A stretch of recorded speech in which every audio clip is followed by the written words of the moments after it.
Hey, welcome everyone to the reorganization meeting for the Northwestern Lee High School District, the meeting that's required by school code every year. And we will begin the reorg meeting with the opening exercises, and I want everybody to remember also that today is Pearl Harbor Day, and 81 years ago was the attack on Pearl Harbor that we recognize at this day. So please join me for opening exercises. I pledge allegiance to the flag of the United States of America and to the republic for which it stands, one nation under God, indivisible, with liberty and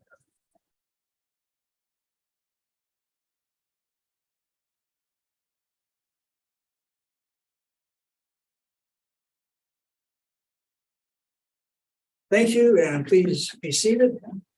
Stacy, would you please call the roll? John Cassiano, Here. Willard Delacour, Here. Joseph Fatzer, Here.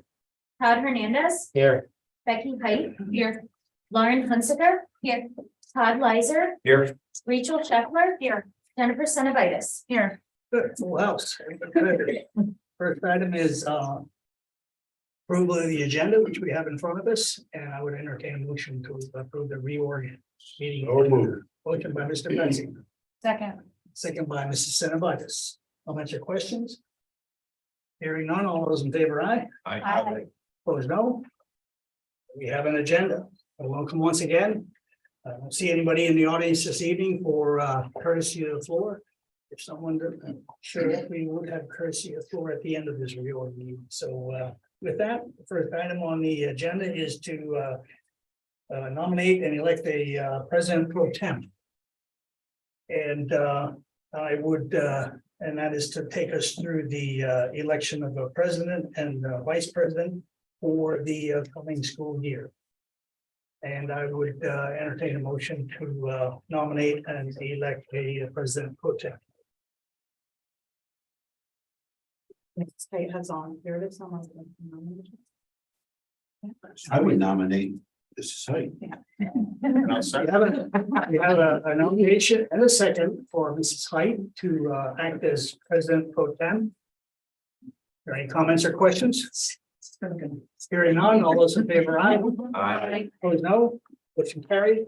Thank you, the president pro tem. Enjoy this. No, I'm You're in charge. just for a minute. Take your time.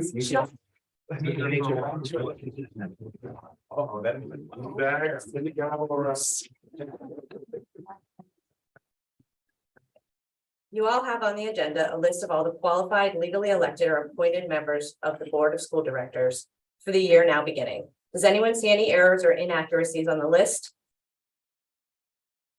Does anyone desire the list to be read out loud? I will now open the floor for nominations of the office of president. I nominate Todd Hernandez for president. Second. What?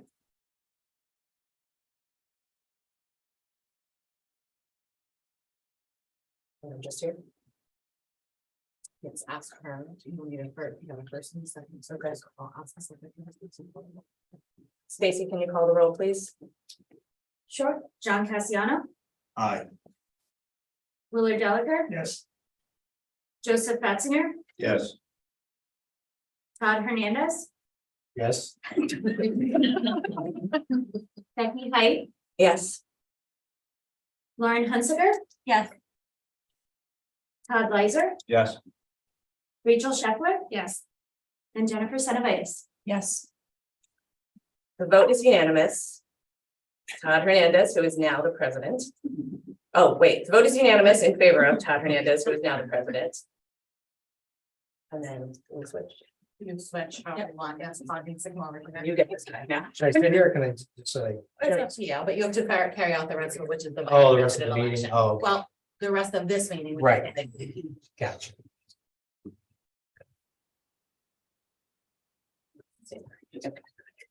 All right, so I'm starting at number 10, right? No, I think Election of the vice president. this. you did that, right? Thank you for permitting me the honor of serving as president for the coming year. I will be counting on your help as we tackle the many challenges ahead of us. There are a few more things we need to address before we can wrap the organization meeting up and adjourn. So that being said, let's see, election of the president. So I'd like to open up, vice president, sorry. I'd like to open up nominations for vice president. Like to make a motion for Todd Lizer for vice president. Second. Any other motions? All right, I'm closing the nomination. Do we need to do a roll call vote for this? You should. Okay. Stacy? John Cassiano, Aye. Willard Delaker, Yes. Joseph Fatzinger, Yes. Todd Hernandez, Yes. Becky Height, Yes. Lauren Hunsiker. Yes. Todd Lizer, Yes. Rachel Shepler, Yes. and Jennifer Cenovitis. Yes. Okay, it's unanimous. All right, we're okay on treasurer for this term, right? You are, yes. Treasurer runs a different. term. Just wanted to make sure. All right, okay, that takes us, congratulations, Todd. Yes, and you. Thank you. I was the treasurer. Whoa. I'm trying to make us change all the cards. Okay, no. So the next on the agenda, Hold both of them. So no, you need to do the, so so it is applicable. it is, because now you have to add an agenda item. So what do I have to do? We have to get their consent to add an Yes. agenda item. We have to ask for public comment, add the agenda item, and then do it. Correct. You just need a majority vote. Okay, so we need a motion to add an additional item to the agenda, which will go in place of 1.11, which will be election of a treasurer to replace Todd Lizer for the remainder of his current term. May I just be so moved? So moved. Yes, I need a first and a second to add an agenda item to the current agenda. I move we add the agenda item to the nominated. Okay. Motion I'll second. by Lauren, second by Bill. Sure.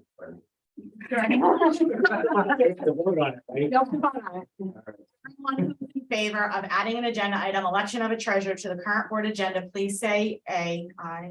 I'm gonna be an awful board president. You have to go out for public comment because you add an agenda item, which you have to ask for public comment. All right, at this time, I'll entertain any public comment for the addition of the agenda item. Seeing none, I'll move forward. Open nominations. Okay, I'd like to open nominations for treasurer. I'll nominate Big Joe. I'm passing. Okay. All right. I'll second that. In a second, yeah, that's Stacy. Nominate Joe, who? Motion by John and second by Mr. Lyle. Okay.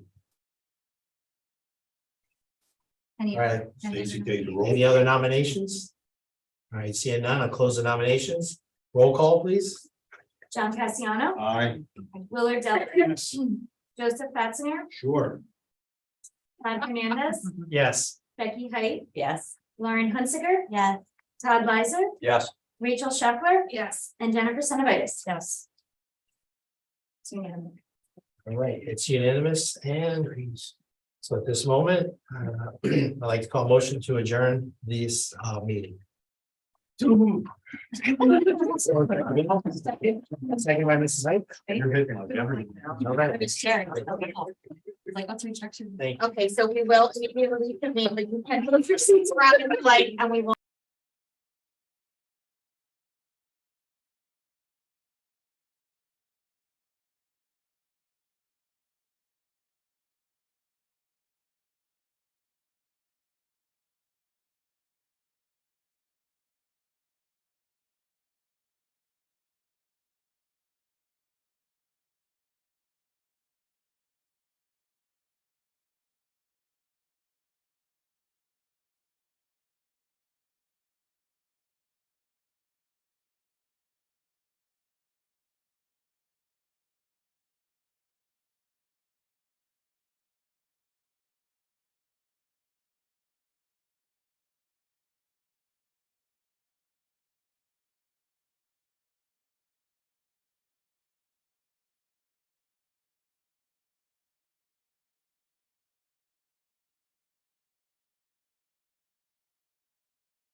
We'll Yeah, write you a real script if you need it for the board and how to word the motions.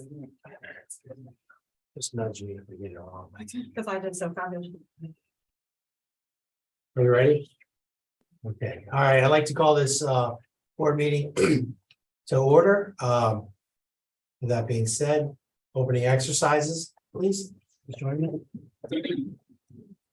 I pledge allegiance to the flag of the United States of America, and to the republic for which it stands, one nation, under God, indivisible, with liberty and justice for all.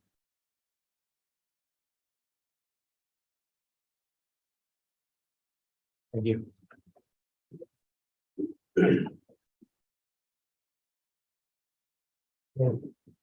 Stacy, would you call roll again? John Cassiano, Here. Willard Delaker, Here. Joseph Fatsinger, Here. Todd Hernandez, Here. Becky Height, here, Lauren Hunsiker, here, Todd Weiser, Here. Rachel Shepler, Here. Jennifer Cenovitis. Here. Okay, we're all here. All right, 1.04, approval of the agenda. Are there any changes? There are no changes. Okay, looking for a motion. So moved. Mr. Patsinger, Second. Dr. Hunsiker. All those in favor? Aye. Noes? All right, thank you.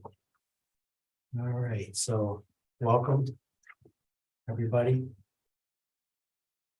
Courtesy of the floor, I see none. Forward, so it takes us to the minutes. Looking for a motion, So moved. Mrs. Cenovitis, Second. Mr. Fassinger, all those in favor? Aye. Opposed? Nice have it.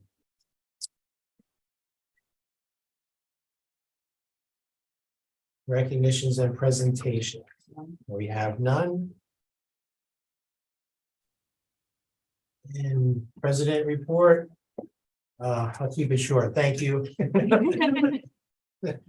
And move on. So superintendent's report. I do not have anything. The only thing I would say is, happy holidays to everyone, since this is the last meeting we have before the holidays. And hopefully we can wrap up the year and start afresh with the new year. So that was it. 2.01 personnel action.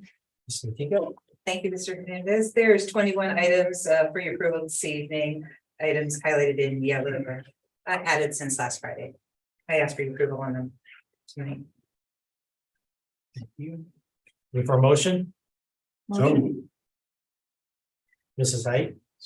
Second, Mr. Patsinger. All those in favor, aye. Aye. Opposed, no? Abstain. Abstention. All right, that's right. I have to abstain too. 0.01, So granddaughter. got the two abstentions? Got it. Thank you. If you didn't fill out the paperwork, see Stacy after, please. Thank you. All right, 3.01 health and safety plan. Who's that? As an obligation of the district, due to funding that we have received, we need to maintain a health and safety plan through the course of this year, as long as we are still receiving and using those federal funds. So with that said, it has to be reviewed and approved by the board of directors every 6 months. You'll see the latest revision before you. The only change to bring to your attention is underneath section B, which is modifying our physical distancing. We added the line in there while prioritizing in-person instructional experiences, which we have from the start of the school year.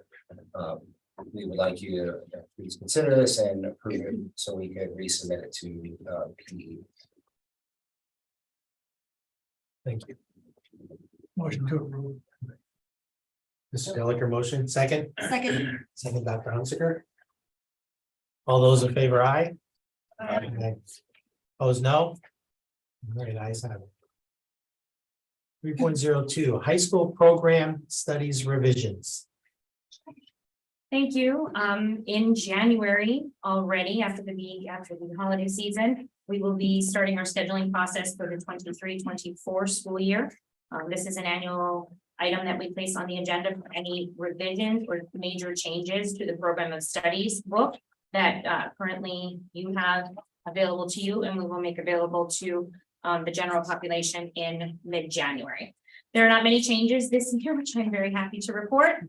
The two changes that you see there with the two calculus courses, these are not curricular changes. These are simply name changes that Jeremy Smoyer has been working on for the last several years. The accelerated calculus curriculum was revised in 2020 with the goal of transitioning to it becoming an advanced placement calculus BC course, and he is now ready to do that. So you will see that the course 320 AP calculus will now have a new number, as has to occur every time we have a name change due to our old transcripts. This will now be calculus AB, which is a separate curriculum from what you see as course number 337, advanced placement calculus BC. Anything that you see in red in your item and you see on the screen are the changes. We did add department recommendation. We do that already. This is one of those courses similar to our microeconomics course that students will add or drop after their Calc AB course, depending on how they do in that. And we often have students who add this course in the spring semester. So those are the two curricular changes that we will, not curricular, that's the two course name changes that we will be implementing for the 23-24 school year. The only other change that we made is actually a change that we made this year. As you know, with COVID, we had to do some quick shifting with our final exams. We did not feel that it was very fair through the COVID pandemic and the scheduling that we did at that time to give final exams. We have started transitioning back to them just for, I would say, the end of last school year. We started to make that transition. We also recognize through that process, as we say, something good comes out of everything that's tough. We did recognize that we didn't feel any longer that students, number one, not every final exam had to be an exam. So we have tried to make it more of a final assessment qualification, because some of our teachers have shifted to a final project instead of a final exam. And what you will see here is we've gone from that single paragraph where every final exam or project is 20% of a student's overall grade, to identifying which students we feel should be prepared for final exams should they go into post-secondary school. And those are our honors, accelerated, advanced placement, and academic level students. Students in the applied level courses are doing a lot more project-based assessments across the board. We felt that was fair to do in their final exam as well. And in our electives as listed there, you will see that this will be determined by department. We found in talking to the elective teachers and department chairs that this was really determined by course, not even by department. It really depended what kind of course they were teaching in those elective areas. And we have determined that it is fair to allow them to continue to do what is best for their students and their content area, as long as they notify those students in their beginning of the semester paperwork. So those are the projected changes to the program of studies for 23-24.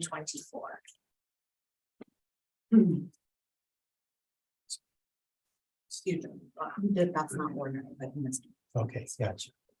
Okay, we'll be looking for a motion to approve this thing. So moved. Okay, Mrs. Sanovitis, Second. second by Mrs. Knight. All those in favor, aye. Opposed, no. Ms. Have it. Thank you. I have a question. Oh, sorry. Is the calculus AB and BC mean anything other than just sequence? Yes, it does. So those are curriculum that are given to us by the College Board Association. So they're actually international curriculum. So everyone in the world who takes Calc AB takes the exact same curriculum, and same with Calc BC.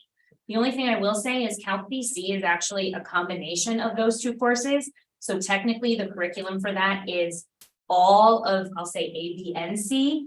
That is not how most high schools teach it. It's just too much for students to take. So we actually split it and teach it as two separate courses. But the letters don't stand for anything. So I know they don't, part one, part two. Easy. Yeah. Okay. All right, thanks.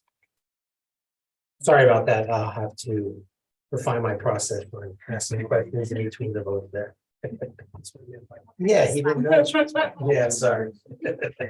Blame it on you. All right, so that takes us to 3.03 foster care youth MOU. This is a recurring item that comes before the board. We have to have an agreement in place with children and youth, particularly in our case, Lehigh County. The district has to engage in what's known as a best interest determination whenever there's a foster child that may be placed into our school district's area with a foster family. And that may be still enrolled in another school, so we'll be with children and youth, we'll determine what is best for that child, whether it is to stay in their original home school or come to us, and then we have to make a determination on who's going to provide transportation and all that. That's what the best interest determination is. This is an agreement that is in place just to align the agency with the school districts. So everyone is going through the same process when making that best interest determination. So if it was us in East Penn and then children and youth, the three of us have the same type of agreement in place that we would all try to service that child the best we can in terms of transportation. So we ask for you to please approve this, and you'll see it again in 3 years. Looking for a motion? Make a motion. Mr. Cassiano, and second by Mr. Frazier. Any comments or questions? I have a question. So maybe you said this and I missed it. So it's the foster family within the district, but they may, or we all may decide that the student is still best served by attending the school from where they were and not necessarily attending our school is that correct? Yeah, that's, so I'll take the East Penn Northwestern example. So after the conversation and knowing what supports the child needs, it may be best to say, we want to keep them in their original home school district, even though they're living here in Northwestern. We still need to provide a means of transportation for them. So we typically split it 50-50 with the other home district. So well, East Penn will pick up maybe the AM route, we'll pick up the PM route home or whatever, vice versa. But this agreement really is to really ensure cooperation among all the school districts instead of one of us having to shoulder the entire burden.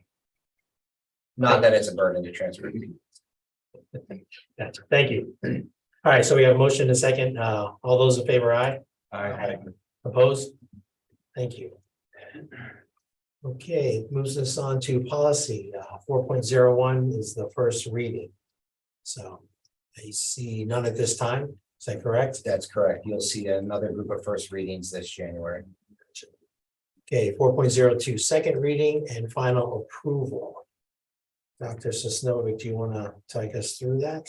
Yeah, it's based on the summary that I sent back in November. We vetted this in first reading. It's up for second reading now. I've received no comments or questions in November and or December. Okay, thank you. Entertain a motion. Make a motion. All right. Mrs. Scheffler, second. Second. Second, Dr. Hunsaker. All those in favor, aye. Opposed, no? All right, thank you.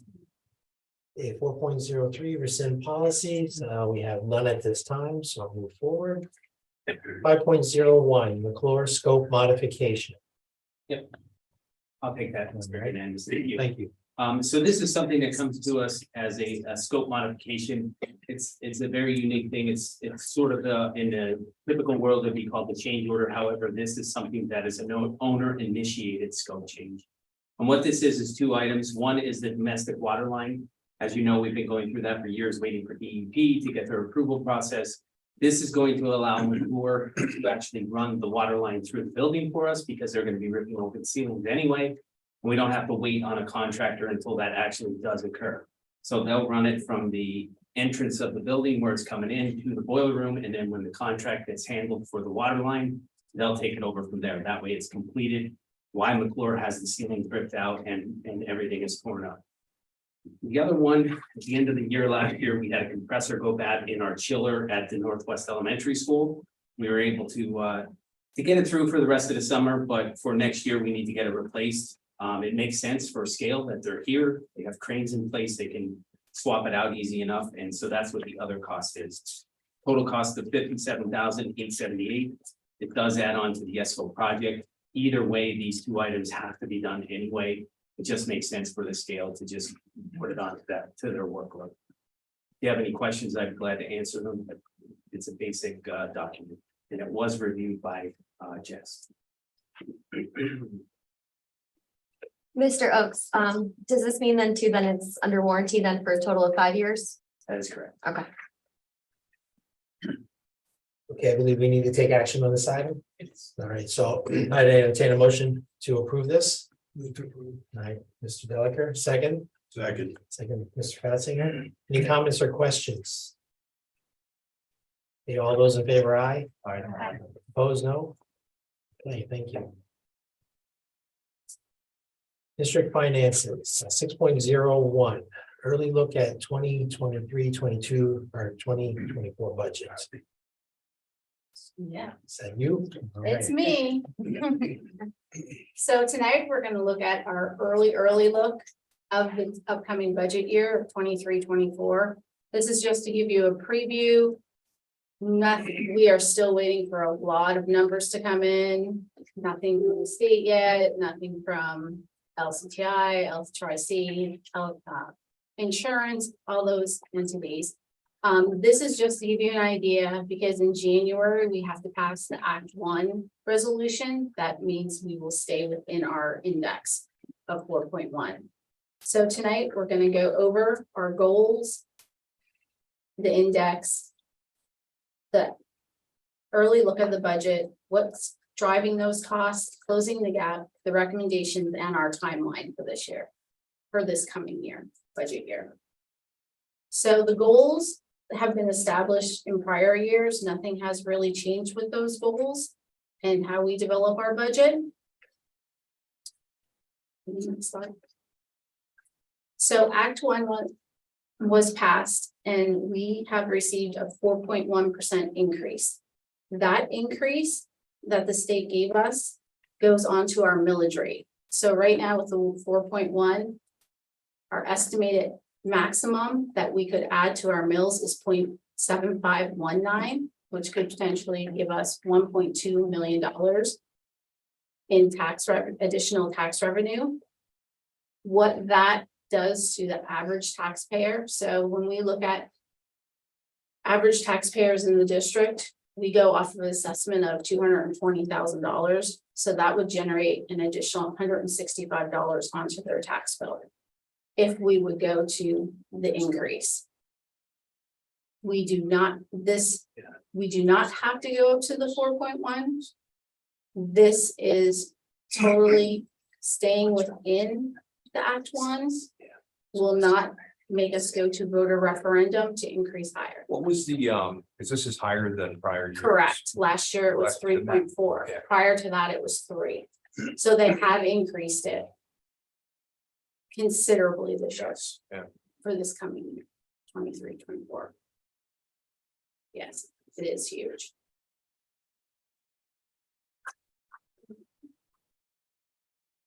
So this is an early look.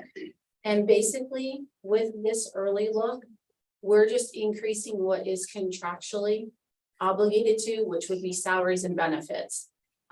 We did try to decrease building budgets and departments. We're going through building the budget departments and budgets right now. It's not working out so well. We're trying. Just the cost of everything anymore. It's not feasible. But we are trying. So this is an early look. You will see revenues are slightly down just for the simple fact that we no longer will have ESSER money from 23-24. And in 22-23, the state decided to give everyone a huge bump in homestead farmstead relief. And they said it was a one-time thing. So we ended up getting like $800,000. Prior to that, it would be $674,000 around there every year. So it's going to go back down. Hopefully not too much, but we're just putting it back to what it was prior to this year. So as of right now, we're looking at a shortfall of 3.9 million. If you would take the allowable maximum in millage increase, that would generate 1.2. Our revised shortfall would be the 2.6. Again, this is early look. We will be working on lowering some of these things. I do want to note for salaries, when we generate this early look, we take this year 23-24 final budget salaries, and we add what our contractual increases are to be for the 23-24 school year.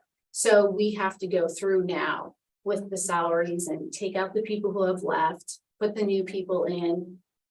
Also changes healthcare costs, so it's a higher number in there right now. Hopefully we can lower it. But we also have teachers in there that are fully funded by ESSER money. So we're going to have to figure out, we're gonna keep them at full contracts. And figure everything with those teachers. Can you talk about the benefit changes that are in there? So as of right now, we had our early look with Highmark on our contracts. Yeah, we're looking at an 11% increase just on health insurance. And we're looking at a 3% increase in our dental insurance. So, yes. So for new board members, we belong to a consortium that, I think everybody except for Allentown belongs Correct. to. Everyone in Lee County belongs to. And they bid health insurance essentially periodically to get the best price, but they bid admin fees, et cetera, on a consortium level to try to have the number of lives, because it's all of the lives of people in all of the whole county essentially. You're bidding out, so you think you get a better price other than when you would go on your own, but Correct. the quote for next year at 11% is. Yes, and today I just talked to our insurance agent for property insurance and everything, and it's 10%. So our challenge coming out of it, Christy will talk a little bit about this on the next slide. I don't know if I'm my mic, talk about this a little bit on the next slide, but some of the cost drivers are stationary things that we have little to do with in terms of changing, given that they are contractual salary increases, healthcare increases for those same folks, PSERS increases. And so when I say we try to reduce the department budgets, like, you know, we did 2% in one and 3% in another, we're trying, but that's still the majority of your budget of $31 million is in salary and benefits. So that's where the challenge will be, given the increases that we have. Correct. So on the next slide, it does show you, like Jen said, your major cost drivers. As of right now, our employer contribution for PSERS is 35.69% for this coming 23-24 school year. They will certify that in the middle of December and give all the districts our actual number of our employee, a percentage of our employee contribution, which right now is driving out 365,000 additional dollars. I also want to preface, the state reimburses us 50% of that total amount of our salaries that have to be contributed to PSERS. It's a little help, but we still have a huge expense there with PSERS. And the other was the healthcare driving out 328,000 and the salaries of 659. So that's a total of $1.3 million right there that we are contractually bound to. And that's net instead of including the reimbursement. Okay. That does not have anything to do with reimbursement. So some of that. The reimbursement's on the revenue side. Got it. But there's an offset of 180,000, 182,000. Right. Come into revenue. Right, yes. So like in every other year, for closing the gap, we'll, like I said, be going through line by line with staffing and going through and checking their benefits in the system. So here at the district in November, end of November, beginning of December, we do an optional open enrollment where an employee can change their benefits because of deductibles going back to zero come January 1st. So we give an optional enrollment. People do take advantage of that. So that wouldn't have been reflected in these numbers right now that I'm presenting to you. And then even just Our regular open enrollment that everyone has to participate in is the end of May. So our final budget is basically done at that time. So if people have changed their employee benefits, that isn't reflected in the budget. So we have to go line by every employee, make sure they're at the right step. If they've changed because they've taken credits and moved up a step, a level. And then with their health insurance. So we'll have adjustments there. We'll look at everybody, the IAs, the bus drivers, the custodians, and the hours that we have budgeted from last year, if anything has changed for this year, to move it forward for next year. We'll look at substitutes and overtime. Hopefully we can cut some of that. Not really sure. We don't know retirements at this point in time. They have till February, correct? To February 1st to let us know if they're gonna retire. So we could have potential savings there, or through resignations, or if we would have to furlough anyone. Our bidding for heating oil and diesel. That comes in the end of April, beginning of May every year. Who knows what we're gonna get right now with that, with the fuel. I did add gasoline in there because if we move forward with the busing project, and depending on the timing of that getting done, we may have to bid gasoline if that tank goes in up there. That's a what if, so that's still hanging out there. We're going to look at cyber charter schools throughout the year at the enrollment to see where we're at, how enrollment is going, so that we can have a better number there. We will get to eliminate the line item of senior citizen tax rebate that we have out there. It's $30,000. So, and like every other year, evaluating how much we're going to transfer over to the capital reserve for small projects and equipment that has to be replaced. Art and I'll have to meet to see if there's anything that was on the docket from the master facilities plans, if we could move it to the following year. Maybe cut down on capital reserve transfer, or maybe we can't. And again, like we're hoping to reduce the building budgets or department budgets. We are meeting with everyone this month and beginning of next month to finish that up. And then how we're going to plan to use the fund balance to close the gap to make the budget.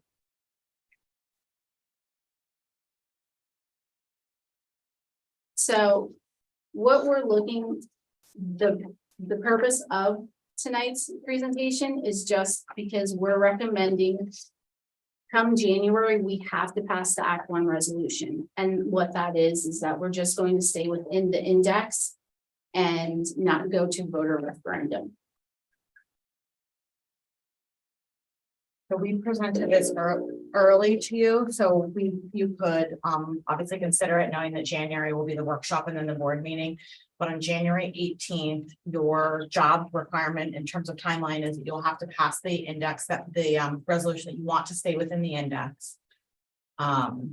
That doesn't mean you will go to the index, but that means you are not seeking any exceptions to go above the index for any reason. So it's a resolution you would have to pass in January. Can I go to the timeline? Yeah. So our timeline for the rest of the budget season is our big picture tonight and in January again. Passing the resolution not to exceed the Act 1 index in January. We'll do presentations for the next 3 months. May we'll have the proposed final and then have them to be adopted in May. And then at the end of June, we'll have to adopt the final budget.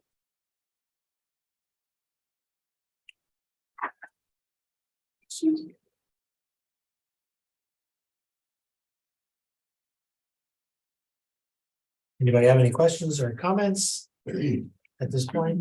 Can you go back to number 5, slide number 5, please? The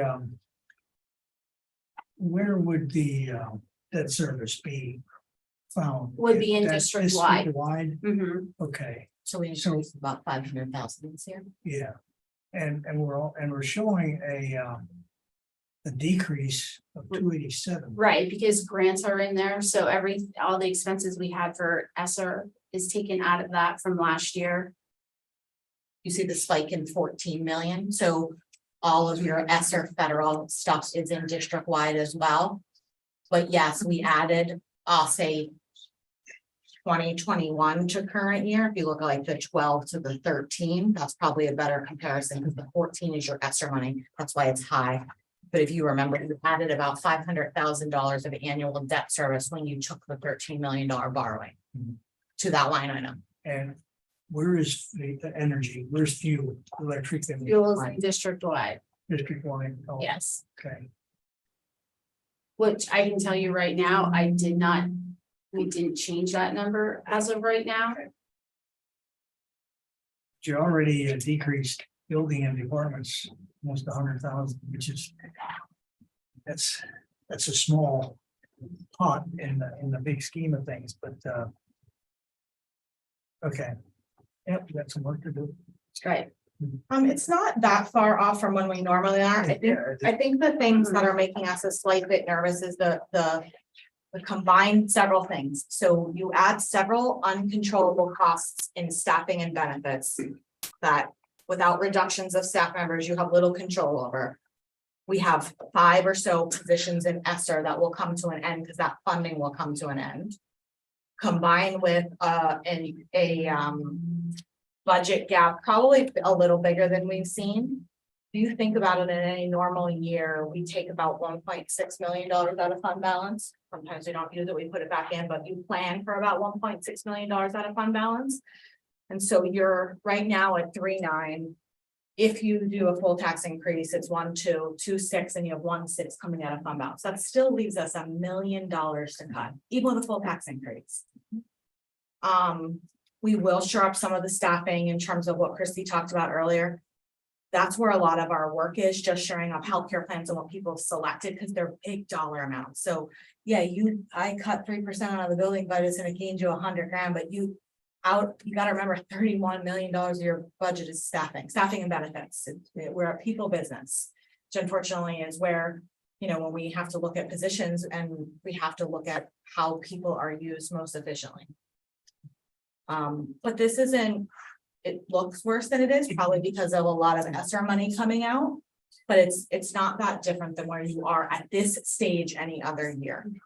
So Christy and I are confident that you can pass the resolution to stay within the index. Where within that index, I don't know where you'll be, but you won't have to seek exceptions above the index to make the budget work. But we have work to do. We have work to do in building budgets. We're probably halfway through them.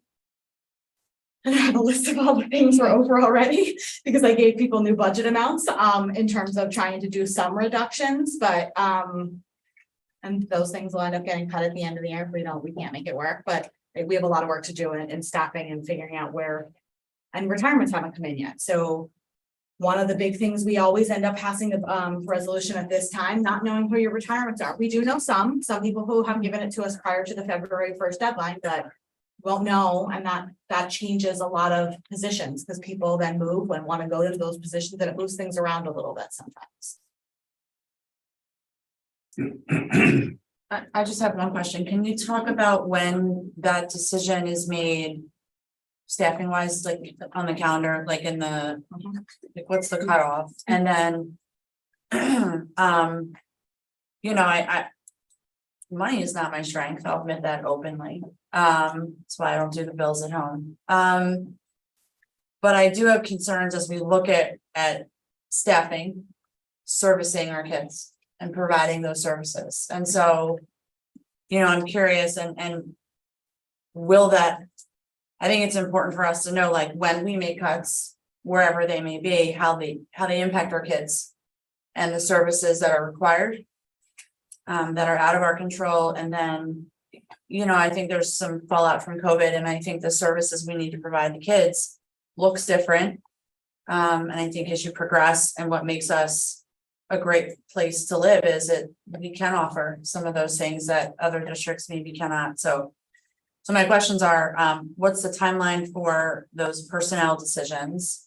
And then when that decision is made, will you be able to discuss at length the ramifications to our students. Sure. So timeline has always been May, particularly because we get our retirements in February. We meet with the administrative team throughout March. So we meet both with elementary and middle schools where there's often movement just because of the certification being K-6. Some of them are K-4, but there's some movement as we saw this past year. When people retire, sometimes there's other people who want those positions. And then once we look at I'll say K through 6, but usually K through 8 staffing, looking at student enrollment, looking at class sizes. So if you remember, it's typically in the May presentation where after I meet with all of the elementary principal, middle school principals, and then we meet also with the high school. High school has less movement, I would say, in terms of certifications because they're very certification specific. That doesn't mean it's not a retirement or a move or a resignation within high school that you have to consider at that time. And then in May, we typically present to you that chart that has all of the staffing recommendations. That is any additions or people who are not returning, and it might be something as an attritional non-fill. Someone we made a choice not to fill who's not returning. We've had a few years before, we haven't had furloughs in a few years, but we have in the past had furloughs and at that time. So that's a very delicate process just because of the time frame. We talk to employees first. And so we will talk to them typically the end of April if that happens. I'm not suspecting this year that is something we're gonna have happen, but it's always obviously something that we talk about. Thank you. But end of April, beginning of May, so it's usually that May workshop where you hear all the staffing. And so if you remember that slide that says plus the following things, minus the following things, and in the past, we've talked about we've eliminated gifted positioning at the middle school. We eliminated computers at the middle school. We eliminated a rotation and a special at the middle school to do, that's 3 reductions right there. It was probably 2 years ago, we did $1 million in reductions in staffing. And they all have implications, every single one of them. Every single one of them. There's not one that doesn't. I think it's really important that we hear it even more in terms of, if you reduce a teacher at the elementary level, so that means, because some of us who don't work in the field understand what that looks like, and then that's when you hear, so you're putting these needs with these needs with these needs, and now you have 29 kids in a 2nd grade classroom. And so I think understanding exactly what those implications are helpful. I think in decision making, yes, it's a business, but it's also lives, and it's just so we understand fully the impact of day-to-day functioning. Totally. Yeah, we agree. It is a business and you have to make the numbers work at the end of the day, but there are kids involved and those people are the people that provide those services to their kids, to our kids. And that's why I'm concerned about the ESSER funding in terms of that has funded a couple temporary positions that have provided interventions or services for our kids, and whether or not that continue at the end of this year, I'm not sure. And whether those needs continue is for sure, whether that money continues or not. So that's the part our team struggles with. Those needs we know will go into next year, even though the allotted money has a end date of the end of this year. And so what of those needs, and you balance them against other things that you have to make tough decisions about and decide what gets into the budget and what doesn't. But yes, we recognize they're all people, and we recognize the services that they provide for our kids, and the elimination of programs or services is not what we want to do, but we're certainly not in a position where in the last few years we've added any programs or services for kids. Jen, will we see on the cyber charter end any type of savings, significant savings on that end, or is it too? Yeah, we talked about it at the last meeting a little bit. So a lot of our kids that came back, I don't remember if Chrissy can recall the exact number that we had budgeted versus what we have. I think it's 101 we have now, and I think we're budgeted at 129. I think I'll have her check it. So when we went into this school year, those students that did returned over the summer. So when we were in this time frame, April and May of last year, we had to give you a cyber number with how many kids we had. And so we have budgeted now, is it 129? 120. 120. And what we had 101 as We have 101 now. So there will, as long as those students remain with us through the remainder of this year, and we anticipate they'll return next year, we will do some reduction to that, because those kids came back after the budget was finalized. And you will obviously also see a variance this year as a result of that, because they did come back and that's a good thing. But the same way we last year, we had a $700,000 variance. We will again have a variance this year, just knowing we have 101 kids and we have 120 budgeted. So as long as that stays and we have relative comfort that they're going to stay where we think they're going to be enrolled, we'll reduce that sum. So there'll be reduction in cyber charter, we believe. Already known. And you have a variance as well this year. But Mrs. Incentives, that's why we have pushed so hard to get cyber charter kids back, because that money deserves to be here. You're trying to make the budget work. You have $2 million that could be being served. I mean, it's a little less now, was a little over $2 million that could be in our budget, in our buildings, in our staffing, in our services. And it's not here. Yeah, and I think as that becomes more and more of an option, cyber charter schools, I just, when you hear cutting services or not adding additional things, and then, you know, you just have to look at being marketable and competitive, because that's really what it's coming down to. And making sure that we can do that, but also maintaining a budget. So I do see, I know it's not easy, and my statement was not implicating that is an easy decision with personnel. I just sometimes think, unless you work in it, you don't truly understand what a day-to-day classroom looks like when you make those changes. And that's important to understand. No, that's appreciated. And other things, I mean, Christy and I looked at too, if you could at all assure that anything was going back to a sense of normalcy. You have a very healthy fund balance in multiple areas. So like healthcare is an example. If I had any indication, or we had any indication that 11% is a spike that's going to come down, you could fund some of that out of your healthcare stabilization fund balance and say, okay, let's take the, top off the spike, just like you did with PSERS, and say fund more than you would normally out of your healthcare stabilization, because 11% is high. I just don't have any crystal ball to tell if that's coming down or is that new norm. And if it's not coming down, you almost kick the can down the road worse. If you take part of that 11% increase that is an ongoing expense, it's not like, I mean, it's built on itself. So if it doesn't come down, you can't take it out of fund balance, because you can't continually fund it out of there. If there's things that, even like we talked about oil and diesel, some of those, as you know, were high. Now they're coming back down a little bit. We'll see what the bid comes in at.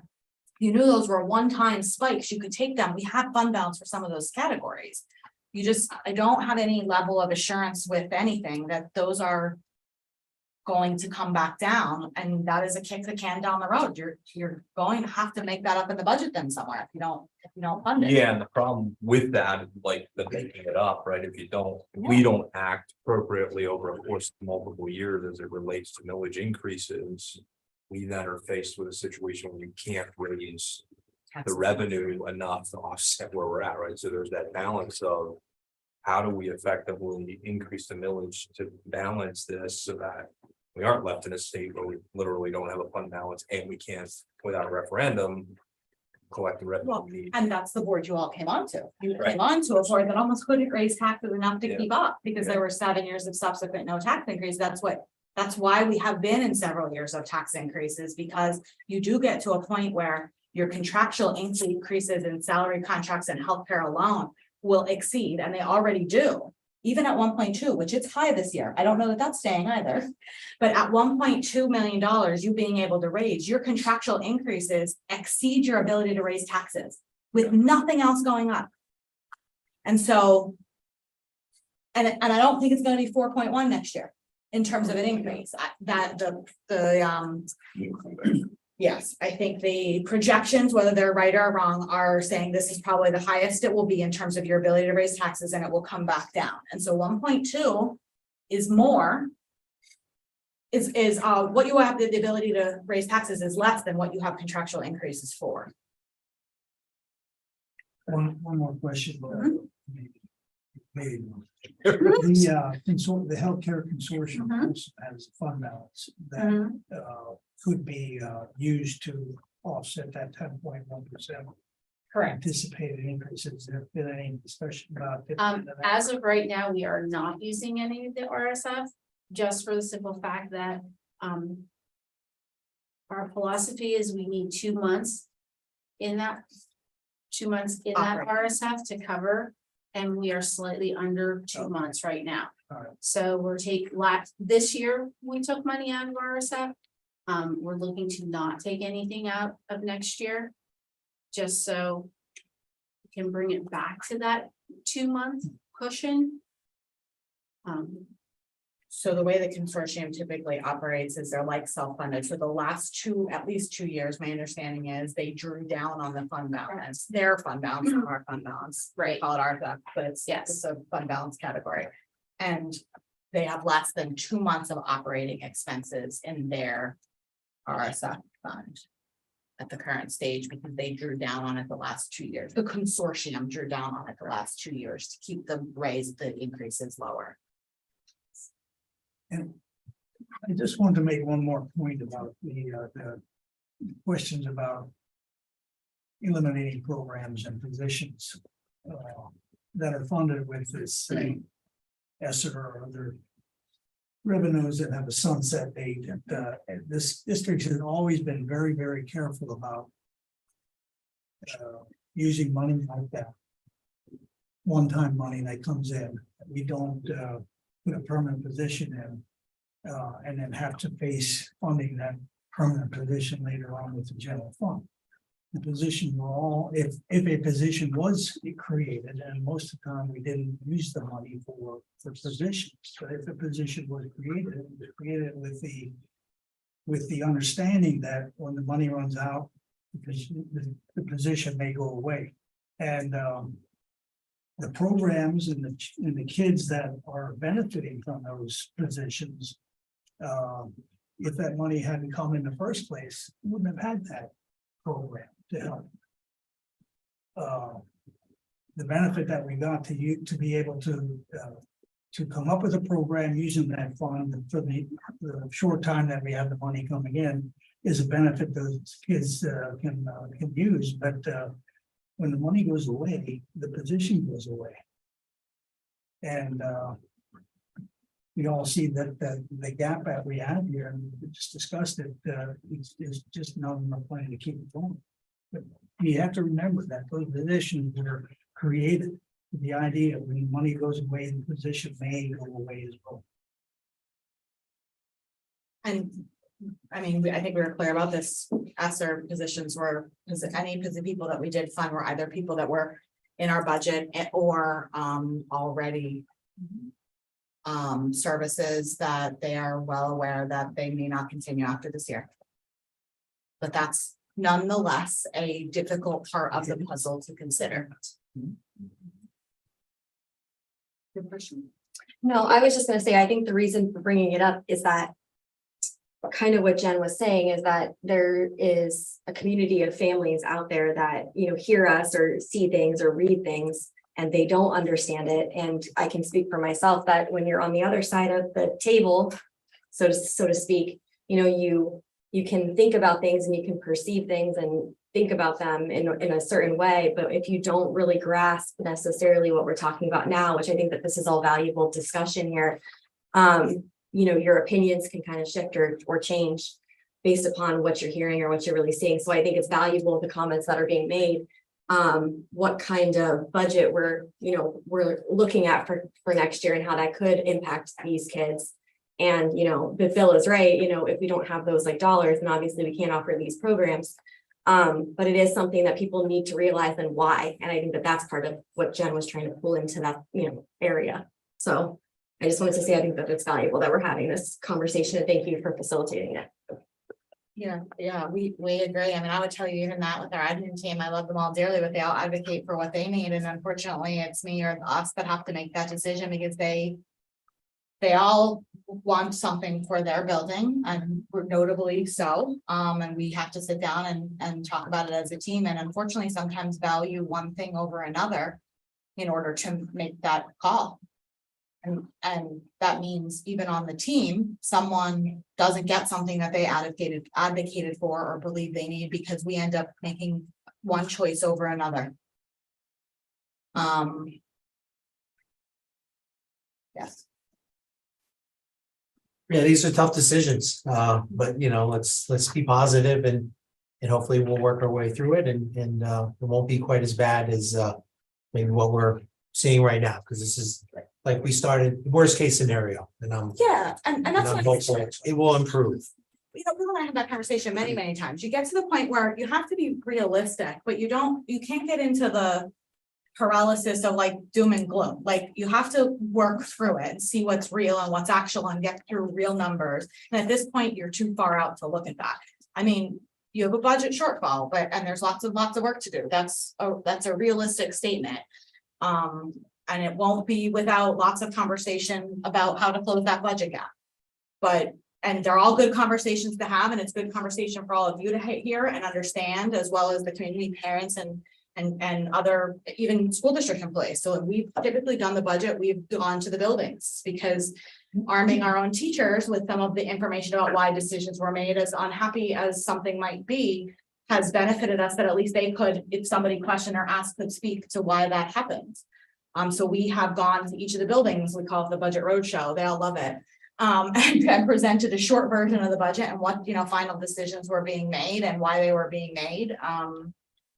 And what the budget was gonna look like for the following year, so that we try to inform as many as you can, even if they don't necessarily agree with everything that's there, they know what it is and why things are made, and that we did have that level of conversation about making those decisions. Thank you. All good comments. Appreciate it. Any final words or questions? Okay, we'll move forward at this point. I know there'll be more discussion on the budget in the months to come. 6.02 Tiger Concession Fund transferred to the general fund. Correct. You, Christie? It is. So Jason has asked to buy 2 mini Blitz cold spark machines, which he wants to use Tiger concession funds for. And as we brought last month, 2 months ago with the Jazzies, we have to do a transfer from Tiger concessions to general fund to cover those purchases. These machines are for special effects for sports being introduced during games. So it's for all sports, it's not just a football outside thing? Correct, yeah. Okay. I actually think it's an inside thing. I think the reason. You can use it for all sports. Yeah, I think the reason that they're purchased is because we were setting the fire alarms off before. I think that it's a visual effect of that. Yes. Place it to the fog. Yeah. The fog machine. Okay. Yeah, and the fog, So- set the fire alarm off. Yeah. Is this more a light show or, Not I mean, doesn't It looks create? like smoke, but I don't think it is smoke. Okay, correct. Not out there. It looks like smoke, Fire. so we don't put the fire alarm off. Don't spark it. All right. Probably the key. Yeah. So we just need the approval to do the transfer from Tiger concession to cover the general fund expense. Okay, so we are looking to take action on this item. Yeah, and remember, this is the new process, so the government has requested all money come through board approval, so from this point forward, you will see all things essentially being spent out of Tiger concessions. But just for items that don't have to do with the stand. You won't see anything for food that he has to buy for the stand or equipment that he has to buy. I mean, for the use stand. of the money. This is the use of the Tiger concession money other than stand expenses. Thank you. Okay, so I will look for a motion to approve this item. So moved. All right, Mr. Fatsinger, a second? Second. Mrs. Height. Okay, any comments or questions on this? Okay, seeing none, all those in favor, aye? Aye. Opposed, no? Okay, thank you. 6.03 Navigate HCR agreement. Correct. I came to you a few months ago with a new company that we would like to use to do our ACA reporting. So prior years, CSIU did the forms for ACA reporting through their new system. Now with the new system and all the new regulations with ACA reporting, they've decided to contract with third party to handle those forms for us. And this is the agreement to enter into for this company to do our ACA forms, which is the Affordable Care Act. It's your 1095s and 1094 forms that you have to send out to your employees every year. And just did review the contract. And she had some changes and they've agreed to all those changes.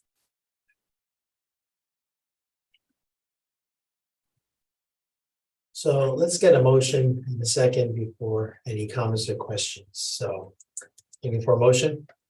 So moved. Second. All right, you have that, Dr. Hunsinger, and then Mr. Delaker. Okay, are there any comments or questions? What is the, is there a cost on here? I didn't. I quickly No, there skipped isn't. through. So it was a little weird. We asked for a proposal. They gave it to us. There's a $2,000 flat fee for it.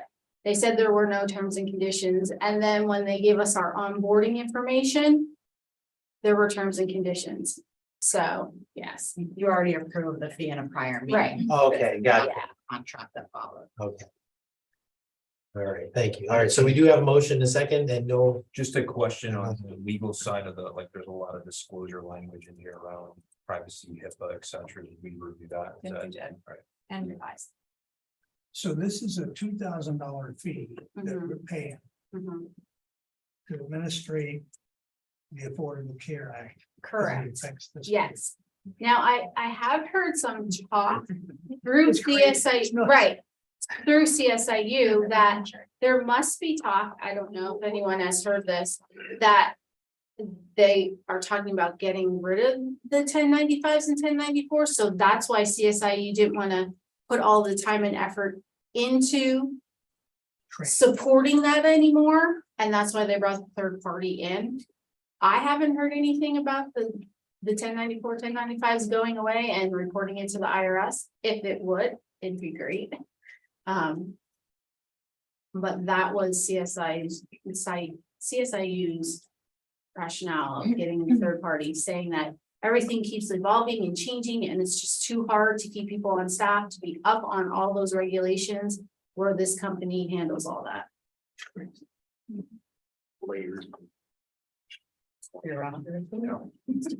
It just. it's,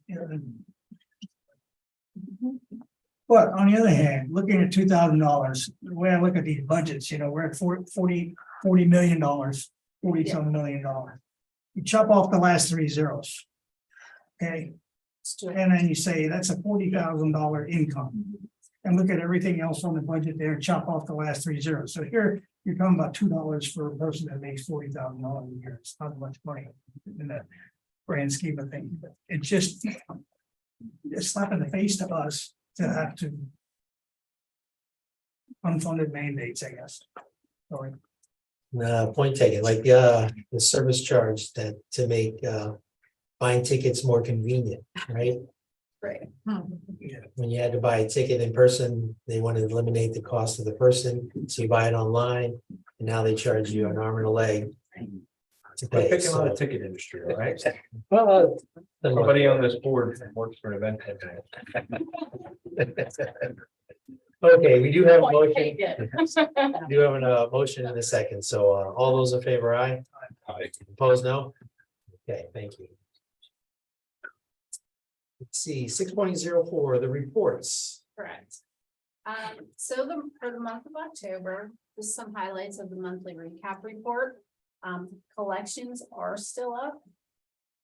For real estate taxes, it's $1 million. We take whatever we can get. Reminders did go out the end of November for those who haven't paid their taxes. And I have seen an influx of transfers from our tax collectors, so they are being effective that people are, oh no, I didn't pay my taxes. So that is a plus. We did receive PERDA, which we receive every year. It's your public utilities tax refund of $29,000. Real estate tax for transfer was a little low. We got our normal basic ed funding this month. Last month, we got some ESSER money. Our EIT collections are up $66,000 from 2021. And our expenses are relatively in line from the year before. We did have a rental expense in October that was kind of larger than usual. It was for our system above here, the admin building, over the summer it went down, so we had to rent a unit to keep the building regulated down here in these two rooms. So that has finally been fixed. Finally, yes, They were here with the cranes fixing everything. expensive So fix, it yes. was an expensive fix. And that's it. Anyone has questions on any of the other reports?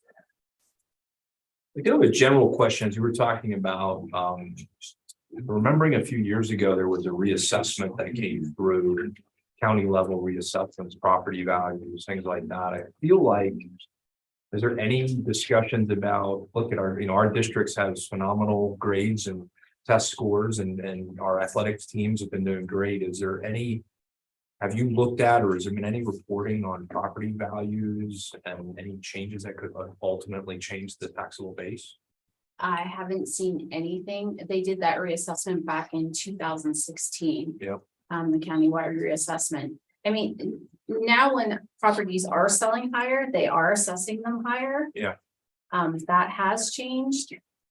It's like a revolving door, I think, with the county on the assessment changing. Yeah, and Todd, I did participate in, and I can send the slides out to the board just last week. We have like planning commission, does all those statistics, like use of bridges and house sales, and what they're selling for. They don't break it down by school district, I don't believe, but they were reporting on the increase, like, the average house was 200,000, now it's 277, but Yeah. it's valley-wide. I'm sure they do. I mean, Becky Where we Bradley. had something from 16 maybe that showed that, but maybe not. Well, we have the average sale price of the homes by township on that township profile that we can compare That'd past be good year. to review that. And Becky Bradley is the executive director, and she lives in the district, so I'm sure they do have the data. You'd be looking at housing prices increase over periods of And time. the relative growth of, I guess, our district versus others, right? And you mean growth monetarily Yeah. in terms of the sale of the price of a house, Mhm. yes. Let me see if that's in there, or they can get that for us. I know they do it valley-wide, so I'm sure they can disaggregate it like this. So while we may get something like that, that's just strictly statistical, that's not anything that the county is. No, I haven't heard anything about it. If you're asking me about, are they gonna redo an assessment or any of those things? No. I've heard of a lot of districts having reverse appeals, which we fortunately have not had a lot of. Quite the opposite. When a house sells, like Christy said, it does increase significantly in price, and you'll see that then, but it's only a changeover. If you do any sort of assessment, unless the only other way, and Christy and I did talk about this because they talked about this actually in one of the past PSVA sessions, that there's a formula base that you can apply to see if there are any properties that are way out of whack, i.e. haven't transferred, but you have to uniformly apply that, otherwise it's a spot assessment. The only way you can either do it is at changeover or given a uniform application to look for statistical outliers. That's applied uniformly. The problem is it often hits your residential more than it hits your commercial when it's really designed to hit your commercial outliers. But that's something we briefly talked about. Is there a way that we should look at that? That's the only way you grab it, probably, Todd, is to. And then just closing that, because she was talking commercial, there's obviously a lot of discussion in our community about some potential warehouses that seem like they're a bit on hold now, or they're still Yes, discussing nothing. I haven't gotten any updates on anything that's going on. I mean, I think It's gonna go to court. they denied them, and I'm suspecting there will be an appeal and someone will decide. is what I'm It's gonna go to court. It's not probably. Got it. I mean, they were back in front of them, I think, last month with some kind of sewage plan or some kind of plan. Again, they did elect a new, so they had a turnover of a supervisor, they did a turnover of a solicitor. They did elect a new supervisor. They did, I think, appoint a new solicitor. Very good. And that property across from Weisenberg Fire Company, that is It's 100,000 square foot. It's residential, so I think it. No, it's commercial. There's some little warehouse that's built. Talking about for that little house. No. Oh, a little area down before the couple of acres were separated there. about the other, about the house, thing getting knocked down. We think that's a little warehouse. It's 200,000 square foot. Okay. that there's And one there's there. another one there in Pasco though. And there's almost 3 acres for sale in that corner there too, so there could be some movement there. Yeah, there was one that was being built in the TIF and one being built out of the TIF, and I had them in one word meeting mixed up. I reported the wrong Okay. way, but one was in the TIF and one is out of the TIF. So anything within the tip would only be within the period that's left. Yes, so it would be half of the taxes for the remainder of the period, yes. But there is one that's being built down there that's not in the TIF zone, because they literally carve out the TIF zone that's down there. And you'll get as long as they transfer, you'll also get transfer Right. taxes. So remember, most of those buildings are built and then transferred. Right, that's what So I'm where the- assuming that this new one, there'll probably be some transfer tax coming in on that. When it's We did just get a transfer tax in for November. Duke Realty is down that area. And they transferred it to themselves and we got a transfer tax of like $174,000. So take it. Yeah, right. Keep Like, doing it. yeah. Back and forth. That's actually, if you remember those years, that's where the majority of that $1 million of revenue came from. It Yes, wasn't it's a lot of it money. was for taxes, it's a- the transfer of the Wayne's seller. budget if we, Yeah. get a few of these projects under. Can we talk to somebody about that TIF effect, for any additional building within that property that's defined by the TIF? When the TIF went into effect, there was an anticipated revenue based on the assessment of all those buildings, and we were to get half. And the Correct. With the They pay loan. that. We actually get the whole thing, we have reconcile. to pay half back. They pay, yeah, they pay their whole tax bill and then we do a reconciliation with them. improving infrastructure that was required by the state to improve the roads and bridges and all that kind of stuff around it. Now, that had a fixed cost to it and it was built and it's done. So my question would be, why, if we're gonna add another building into that geographical area that was affected by the TIF, why would we still have to take half of that revenue and put it towards something that's already been built? My guess is because the original estimates were built on that as though all the parcels in the TIF were occupied and built on. Well, But I don't know if it's been paid off. So the question I guess would be how close, because it's actually a loan. So it was an infrastructure improvement, which is what the TIF stands for. And they had to take out a loan to do such infrastructure improvements. And so they pay all the taxes to us. We have to send half of the taxes back to this loan until, I don't know, I would be curious to be how far close to that being paid off is it? That's what I don't know. That's a good I request. think we ought to.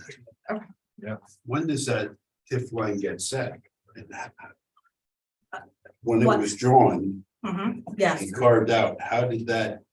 It was an agreement between all three of the townships, so that's what the TIF committee, which Christie sits on for it and Leslie did for some time. The TIF committee met with all three, meaning the county, the township, and the school district had to agree that said parcels that are in this.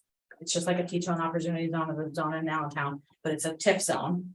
Anything that's built into the TIF zone is a TIF property. Tax incremental financing property. But the intent of the TIF is to pay for that infrastructure required to put those warehouses in there. And if that's already done and paid for, or will be paid for in the next 12 years, why do we have to add more money to that? My guess is it's not, but I don't know that there's a way to change that now, but I would be interested to see how far. And the only reason I say that it's probably not is because you have to remember some of the, like, you're talking about 2 buildings that just went in now. So there are 12 years, there's been nothing there in taxes besides whatever the land's worth that haven't been paying in, which I assume were on the original estimate, but I'd be interested to see. What the loan balance is. Yeah, because if it gets paid, technically, if it get paid off early, then the TIF should cease. Yeah, I don't know what the loan balance is. Yeah, I don't. Yeah, there's a large So- agreement. I just pulled something up that we She had has all the TIF in it. back. The base assessed value of the properties that they bought to be in the TIF was $827,000. And they projected by 1819, the assessed value would be 109 million. That would generate they were estimating like $1.4 million. And if I don't have assessed values, I know what the properties are, but I don't have assessed values right on hand right now, but this school year 22-23. The TIF properties, their total collection, they paid everything in discount period was $1.9 million. So it's above. So it's above, right? Yeah. We had to pay them back $975,000. Which is higher than the 700 we would have under Right. 1.4 million. Correct. Right. Now, there is a building out there, building F, that is not part of the TIF. And that generated $312,000. But that's all ours. We could have kept, yeah. Does that it we have the kept. cost of the infrastructure in there that is being repaid? Do you have the loan from the original Yeah. infrastructure? It's That's the what I was bridge, trying the to look sewage. Yeah, somebody has to have that. It's a request to see where we are. We can get it, I just don't know it. See, that affects the township and the county too. It does. Yeah. It does. I don't know. I don't recall the original loan amount. And so we get anything out of the TIF, we get the full taxes, but we also get the full transfer. So there's no split on the transfer. It's just the annual taxes, which you heard her say they're paying a discount, and then they pay it all to us and we have to give half back. Essentially how it works. Well, it'll be a bonus if we cut the tip short a couple years because it gets paid I'm off. just, yeah, let us look into it. Let us get you some information on it. Yep.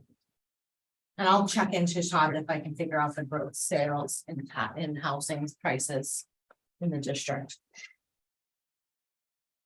Okay, well, we do have this to take action on, so I will entertain a motion to accept the reports.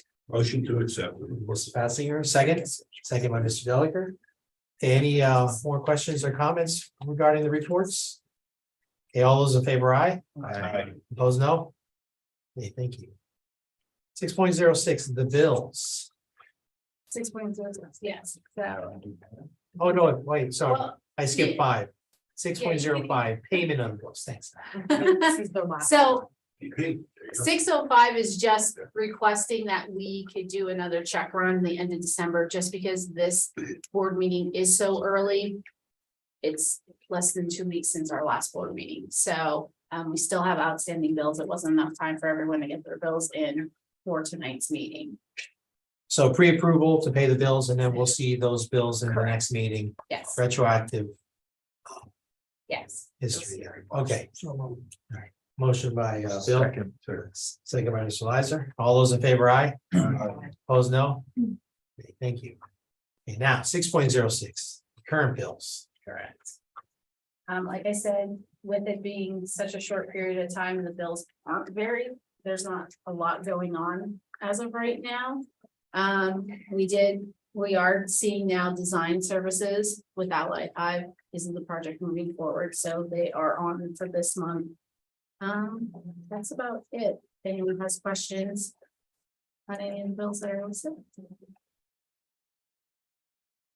No, the only request is I'm just recalling, like, every so often we talk about the Amazon cards and the Amazon payments, so I don't know if it's worth it at some point, the procurement card, is there like a annual summary or review or process that we could sort of See how much we bought from see how Amazon? much we bought and, signature at some point, maybe Right. January or February. Good amount from Amazon. Yeah, just kidding. We buy a good amount from Amazon. As long as there are good items, it's probably a reasonable price. Yeah, I mean, we talked about that once before, that like usually when it comes down to Samantha, like she'll check multiple places, but getting it from Amazon, but and we have free shipping on the account usually ends up being the cheapest place.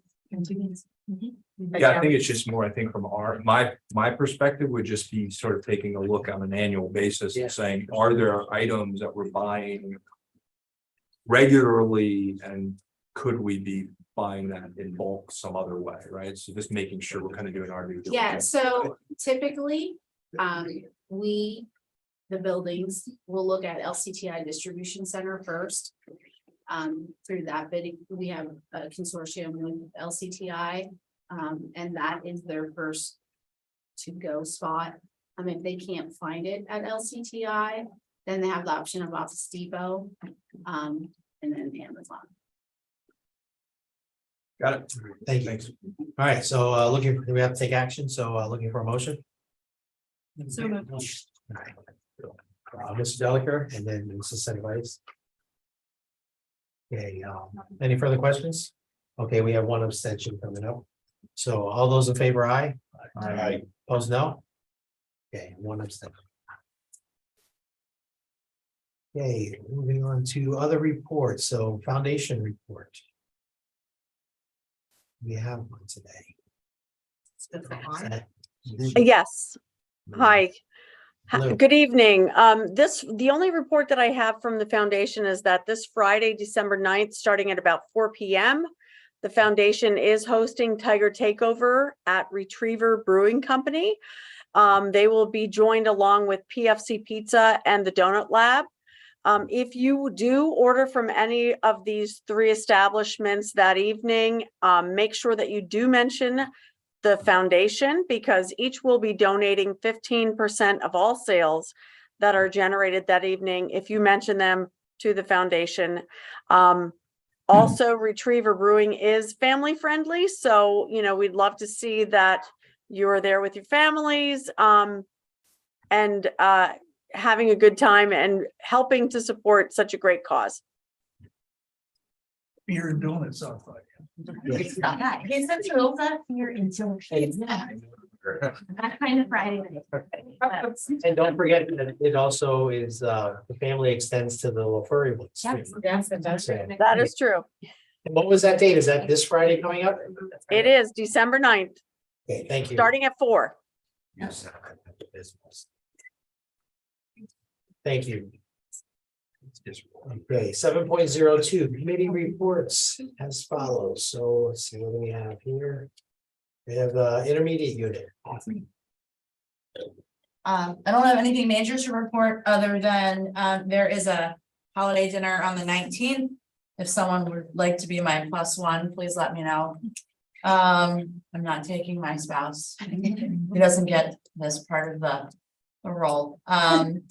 They are searching, they're. Yeah.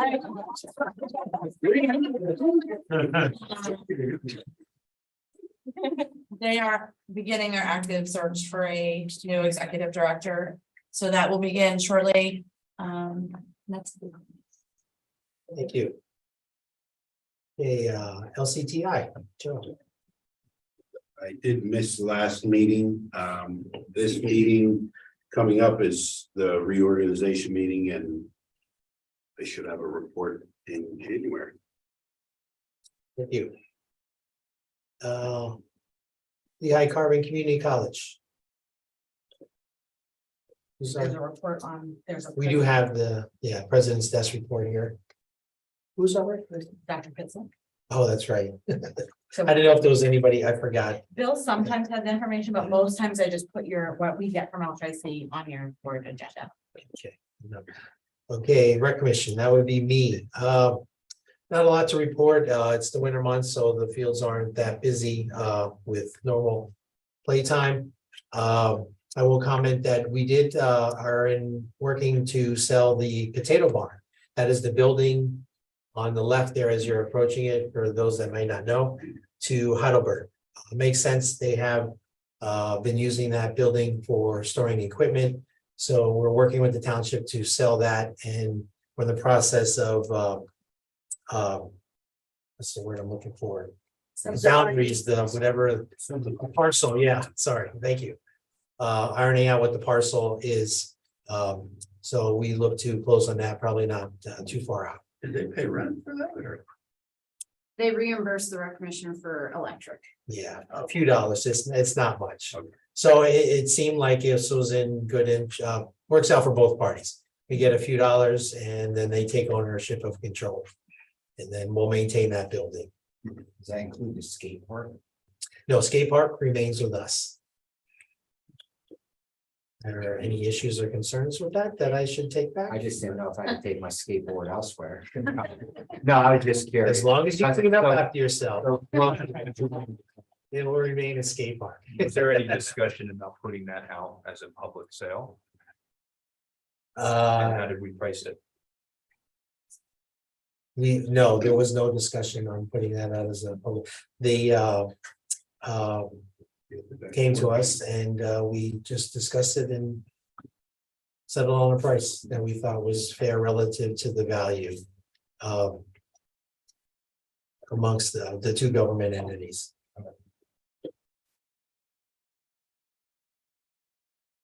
Okay, moving on, old business. Is there any old business today that the board would like to? Yeah. Okay, new business. I do have one new business item on your agenda.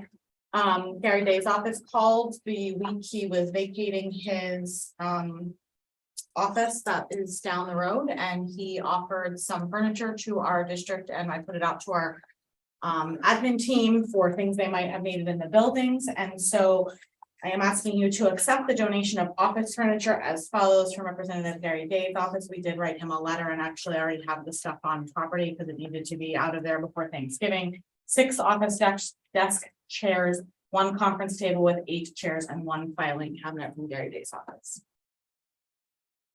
And you do need, I think, to take action. Yes. Okay, that being said, entertain a motion to approve this acceptance. Okay, Mr. Cassiano, second. Second. Second by Mrs. Height. All those in favor, aye. Aye. Opposed, no. Ayes have it. Thank you. But I have something for new business. I don't know. Oh, certainly. I don't know where to ask this, and maybe Art, you know. But who do we talk to about the condition of Northwest Road? As far as the center, the highway house divided, it's rough, It's terrible. yeah. And for the amount of traffic that goes up and down that road with buses at KB's and the way in which it is at the middle school, Yeah, like, I I cannot used to have a believe that. PennDOT supervisor that we could communicate with, and since then they've changed hands. We no longer have found out who that contact is. So when we call PennDOT for a road sign, whether it's for a school bus stop ahead or whatever, and we try to get through to PennDOT, we actually don't have a contact anymore. I can't believe no one has surfaced that by now with like the number of students and buses. It's terrible, Yeah. terrible. They used to work with us too when they were doing tarring and chipping, Yeah. the state roads, and they would tell us with the buses, because we're gonna be late. We don't have a contact anymore, and we haven't been able to get to somebody that can I tell think us. Mackenzie ought to be able to help us with that. We just have. I was gonna say, new rep. Yeah, we could probably go to them now. Yeah. That we haven't, Okay. I haven't gotten a chance to meet them yet, but I'll see if I can find out. It's just, I just like. It is. Does the Someone township at have some a contact? point. Say that again. It's Does the township have a contact? They do not. I mean, I talked to Kevin down here. Yeah. He doesn't know anybody that either. He's in our whole state. So, I'll talk to the representative. I have not gotten the chance to meet him Yeah. yet. I'll see if I can get. It's just, yeah. Put it on our list, right? My last one. With the new guy working for us. Yeah. Okay, any other new business? Someone else bring up? Okay, communications. This time we'll offer courtesy to the floor. I see none. 10.02 communications. Mr. Cassiano, do we have any? Thank you.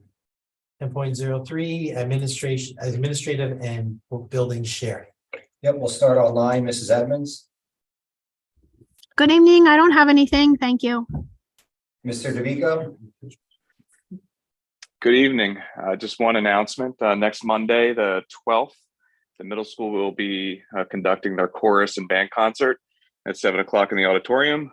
No tickets and no fees associated with the coming to view the concert. So hope to see some of you out there. Otherwise, have a great holiday. Mrs. Burlett,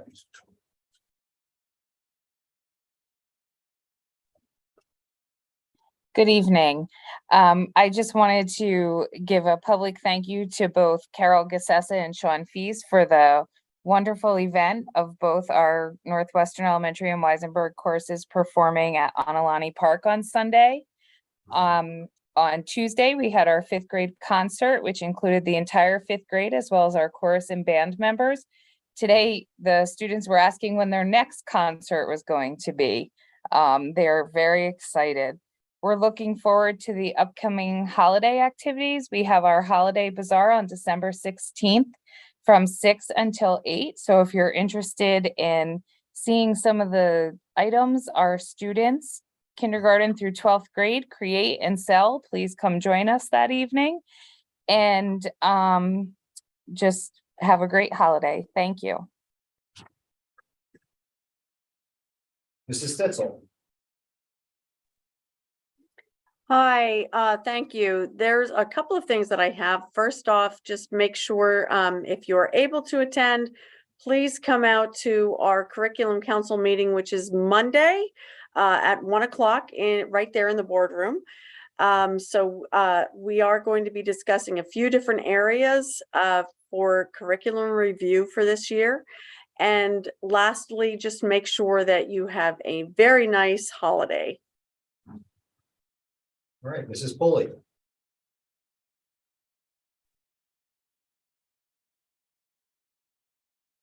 Hi, good evening, everyone. Just to piggyback on what Mrs. Burlett said, the Analani Park tree lighting was fantastic. I was not able to be there, but I do know that our chorus from both buildings did a great job. So that was wonderful to be a part of that again this year. Our 5th grade winter concert is tomorrow. There's a performance at 9:30, and there's also a parent performance at 2 p.m. And next week starts our Mosaic Artist in Residence. She will be with us all of next week during art classes. So we're looking forward to having that to display in our building soon. And I hope everybody has a great holiday. Okay, that brings us here, Mrs. Yadish.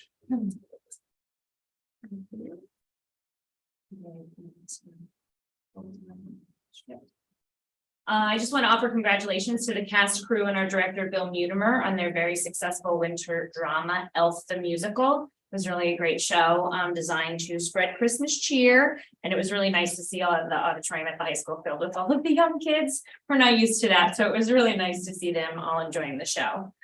We'd like to congratulate Garrett Jones, who was inducted into the National Technical Honor Society this evening at LCTI. Garrett's in the 10th grade, and he is enrolled in the Print Technology and Graphic Imaging Lab at LCTI. Mr. Givler represented us at that event this evening. Reporting on Zimmy's behalf, congratulations to all of our fall athletes and coaches on their very successful season. Our boys cross country team and football team both won their respective league championships this fall. All of our fall teams qualified for the district playoffs this fall. Field hockey, girls soccer, football, the girls cross country team, and our boys cross country runner, Matt Santana, all won district gold medals.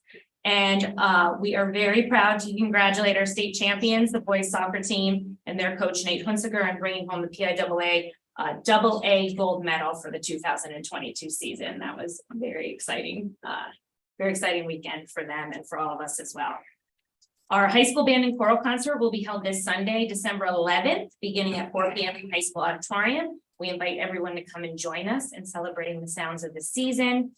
And on behalf of the students, faculty, and staff of the high school, we certainly wish everyone a very Merry Christmas and a happy holidays. Thank you for a great first half of the year. Happy holidays, everyone. Please find time to enjoy relaxing time with friends and family. Happy holidays. Enjoy.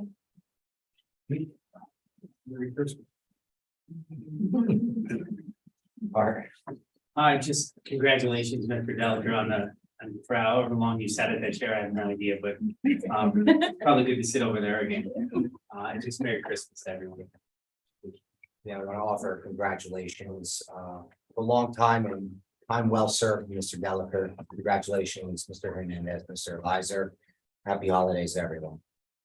And I will finish it up. Congratulations, Mr. Hernandez, Mr. Lizer, and Mr. Fatsinger. And with one addition, I did put this in my Friday report, but just Dr. Stoic and I dressed up to go to the Analani tree lighting, and we handed out tree reindeer food and handed out brochures. Mr. Delica wanted to know, did I get the paint off my face because I dressed like a reindeer? I did. And so saw lots of families, lots of kids. It was very, very well attended. And our kids, as Mrs. Pulley and Mrs. Burlett said, did a fantastic job with, Mr. Keys and Mrs. Cassessa leading them They sang for at least 35 minutes. It was like a full-fledged concert. And Dr. Sissoy felt bad because when the fire truck started bringing Santa Claus in, he's like, "They're like over the kids." I'm like, no, they're singing Welcome Santa Claus, and they bring Santa Claus in on the fire truck. So good time was had by all. It was super cold, but great community event, and hopefully some good public relations for the district. We got to talk to some families who don't attend here or have future Tigers, and it's a good event by all. And happy holidays, of course. Okay, I'll work my way to the left. Jess? Congratulations to all the gentlemen, your tenure, Mr. Delacar, and happy holidays. Thank you. Thank you for everything you did for us and lead us for, at least us, for the last 7, 8 years, 9 years. And congratulations to the two of you, and happy holidays, everyone. Yes, congratulations, Mr. Delacour. You three, you're stepping up. Appreciate that. I attended the Elf Junior play. The auditorium all 3 nights were packed. I was there all 3 nights. Had about 8 soft pretzels. Wouldn't eat them anymore. Then they were giving them out for free. I'm done. What was really neat about it, besides the kids did a great job, they put it together I thought very quickly for what we all saw there. A lot of faculty members attended with their kids, and I thought that was pretty cool. That some of the teachers, the kids had, elementary teachers were there, and they would go up to the cast members. So I thought that was really neat to see that and how close we are as a school district. I'd like to mention one other thing before we get going. There was one teacher, middle school teacher, a science teacher that was there. I'm not going to mention his name, you might be able to figure him out, but he took the time to address via email all his past students that were in the play, congratulating those kids. And I thought that was pretty cool. I never had any teacher do that for me, so pretty cool. And we had email back then. We didn't have. So anyway, that was, and Joe was right, we didn't have email. But I thought that was really cool. Send a paper airplane or? Yeah. So, but they did a wonderful job, and Merry Christmas to everyone. Look, a lot of the important points were covered, so happy holidays. Let's see. Happy holidays, Merry Christmas. I did want to say I went on Sunday to pick up my daughter from the airport, and as I'm waiting, there is the military Christmas tree. And I had forgotten about it, even though my daughter actually participated in it. And it was great to see. It's such great service. And it was just awesome. So thank you to the staff that put that together. And then I have to say congrats to the sports teams, in particular soccer, boys soccer. I am not a soccer fan. I was not a soccer fan. I am now a soccer fan. And I attribute that to Coach Hunsaker, who really works well with those kids, and it was great to see. So that's it. I just want to say happy holidays and Merry Christmas to everyone. Mr. Delfer, thank you for your service. It's been a pleasure learning from you this past year. So thank you for that. And to the Todds and Cheryl. Let's start. Congratulations on your new position. And I wanted to, on a personal level, thank the community for coming out and supporting my husband's team. It was amazing to see everybody come out to welcome them home, and all 4 fire departments, thank you so much. They really did a lot between escorting. When they showed up, there was a huge American flag that the bus drove through. I mean, it was really, really nice. But the community members that came prior to them leaving, I mean, everybody was cheering, had signs, balloons, bells. I mean, it was really great. And it was a really cool event for the community to participate in. And I think the boys really appreciated it. And I saw quite a few people there. So just wanted to personally thank everybody for that as well, because the support is overwhelming. To the point that we can't go anywhere because everybody's like, congratulations. So, and I also wanted to thank the 8th grade teams, because it was, I think, Team Visionaries and Team Links for the tree in the airport for the military members as well. So that's all I got. Along the same lines, I know it's a time of year where a lot of the clubs and the high schools are doing things, service related items and events, and so it's just a fun time of the year as a parent to be a part of that with their kids, and so it needs, relay that to the advisors and things that the projects are really fun to do this time of year and worth support, and glad to have a new seatmate. Yeah. Thanks for all the kind words, but you are the board, you guys sitting around the table here. Congratulations, Todd's, I like that. And you sure everybody's. T-shirts. Thanks, Bill, for everything, it's gonna be fun to have you on the board and the next year is gonna be a change, right? To be in that seat as opposed to sitting over here, so, yeah. Yeah, keep everybody honest, and yeah, appreciate the support of everybody here at the table for the vote of confidence today. I will also reinforce, I'm gonna try to go to that curriculum council meeting on Monday. If you haven't gone to a curriculum council meeting, it is a good opportunity to listen to the way the team presents new curriculum and bounces things around. So I try to go. I don't always make it, but that is a good meeting if you can make it on Monday. And again, Merry Christmas to everyone around the table, and hope you have a great New Year, and see you in mid-January. Yes, much of the same. So thank you. Big shoes to fill. I'll try my best, but thank you, everybody, and Merry Christmas and Happy New Year. Okay, real quick, some meeting announcements. Let's see here, November 16th, sorry. We met here in the boardroom at 7. We have a workshop meeting scheduled for January 4th, 2023 at 7 o'clock, followed by an executive session after that meeting. And we will have a regular board meeting January 18th, 2023 at 7 o'clock in the boardroom as well. So looking for a motion to adjourn. All right. Weiser, President. Thank you. And I just do want to.